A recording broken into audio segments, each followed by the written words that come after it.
Every now and then, we hear horrific stories about serial killers. We hear incidents that are hard to forget. And some of these notorious killers are still alive behind bars. In this video, you'll see some of the most prolific serial killers people have witnessed. They really get worse and worse as the list goes on.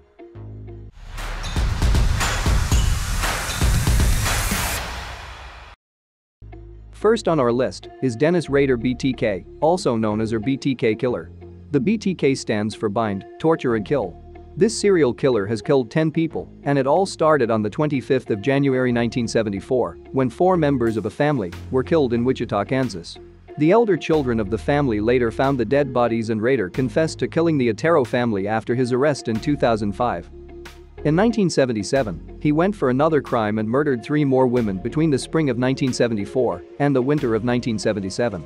He after the murder sent letter to Wichita television station KAKE in early 1978, claiming responsibility for the murders of the Oteros and these women. In 1985, he killed a 53-year-old woman and transported her body to Christ Lutheran Church, where he was president of the church council. He photographed her body in various bondage postures there.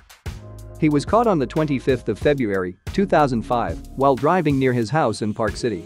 Agents from the Wichita Police Department, the Kansas Bureau of Investigation, the FBI, and the ATF investigated Rader's home and vehicle, seizing evidence such as computer equipment and a pair of black pantyhose retrieved from a shed and a cylindrical container.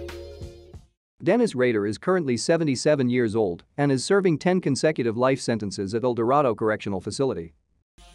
Joseph James DeAngelo is a former police officer and serial killer who committed at least 13 murders, 50 rapes, and 120 burglaries across California between 1974 and 1986. He was known as the Visalia Ransacker in the San Joaquin Valley before going to the Sacramento area, where he was known as the East Area Rapist and was linked by modus operandi to subsequent incidents in Contra Costa County, Stockton, and Modesto. DeAngelo was known as the Night Stalker and then the original Night Stalker in the counties of Santa Barbara, Ventura, and Orange. In obscene phone calls and potentially written messages, he is suspected of taunting and threatening both victims and authorities. This horrific criminal pleaded guilty to numerous charges of murder and kidnapping on the 29th of June, 2020. He admitted to numerous crimes for which he had not been legally prosecuted, including rapes, as part of a plea bargain that spared him the death penalty. DeAngelo was sentenced to life in prison without the possibility of release on the 21st of August, 2020. Next, we have Wayne Williams, who is a convicted American serial killer serving life in prison for the 1981 murder of 2 men in Atlanta, Georgia, and is suspected of being responsible for at least 24 of the 30 Atlanta deaths from 1979 to 1981, known colloquially as the Atlanta child murders. He was never charged in connection with the other murders, which included children mostly. On the 22nd of May, 1981, a police surveillance team watching the James Jackson Parkway Bridge across the Chattahoochee River heard a huge loud splash, implying that something had been hurled from the bridge into the river below. Williams' car was the first to leave the bridge following the splash. When stopped and questioned, he stated that he was on his way to check up on an address in a neighboring town in preparation for an audition the next morning with a young vocalist called Cheryl Johnson. Williams was questioned again by police on June 3 and 4 at FBI headquarters for 12 hours before being released without arrest or charge, although he remained under observation. He was later arrested on the 21st of June 1981 and was sentenced to life imprisonment. On number 2, we have an American serial killer, Gary Ridgway, also known as the Green River Killer. Initially, he was convicted of 48 different murders.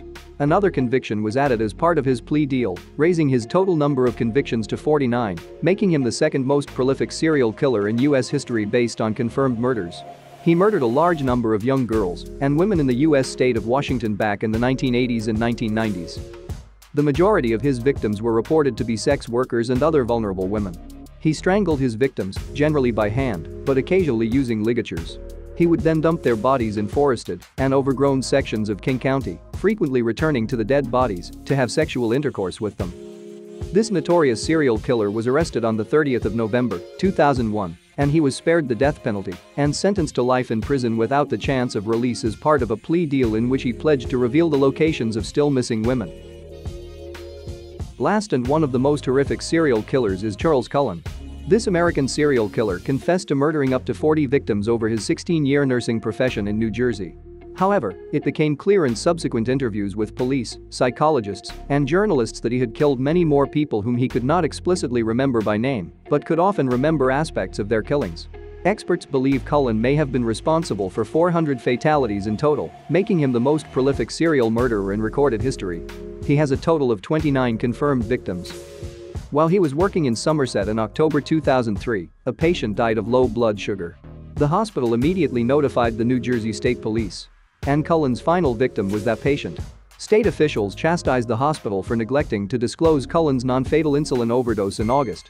Police kept him under surveillance for several weeks until their investigation was completed.